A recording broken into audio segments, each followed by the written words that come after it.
প্রিয় দর্শক, আসসালামু আলাইকুম। ইতিমধ্যে আপনারা দেখতে পাচ্ছেন আমি এখন অবস্থান করছি জলছত্র বাজার থেকে 25 মাইল থেকে মাত্র 2-3 মিনিট হাটের ভিতরে আমরা দেখতে পাচ্ছি এখানে জাতীয় উদ্যান।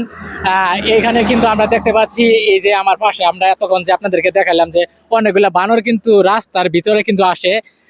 আপনি যদি এখানে ভিতর থেকে যদি কিছু খাবার যদি কিছু নিয়ে আসেন তাহলে কিন্তু এরকম বানরগুলো আপনারা দেখতে পারবেন। তারা কিন্তু যারা এখানে বিভিন্ন জায়গা থেকে যারা আসে তারা কিন্তু অবশ্যই কলা, পাউরুটি, রুটি এগুলো কিন্তু নিয়ে আসে বানরদেরকে খাওয়ানোর জন্য। আর আপনি যদি তাদের সাথে একটু সময় কাটাতে চান, যারা দূর দূরান্ত থেকে আসেন, তারা অবশ্যই তাদের জন্য হালকা কিছু বাদাম খাবার এগুলা জাতীয় নিয়ে আসবেন। অবশ্যই কিন্তু অনেকগুলা বানর দেখতে পারবেন।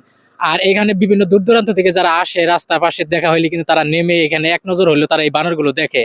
আর বিশেষ করে এখানে কিন্তু দোকানপাট নাই, একটা দোকান ছিল, আর সেখানে কিন্তু তেমন কিছু নাই, কিছু কলা আর চা পাওয়া যায়। তবে আপনারা ভিতরে যে দোকানগুলো আছে, জলছত্র বাজার, তারপরে 25 মাইল বাজার, এখান থেকে কিছু আনতে পারবেন। মাত্র 5-6 মিনিট সময় লাগবে, আপনাদের এই সামনে কিন্তু দেখতে পারবেন। তো আজকে আমরা এখানে আপনাদেরকে বানরের কিছু সিন দেখানোর চেষ্টা করব। আমাদের সাথে থাকুন। ধন্যবাদ সবাইকে, ভালো থাকবেন, সুস্থ থাকবেন।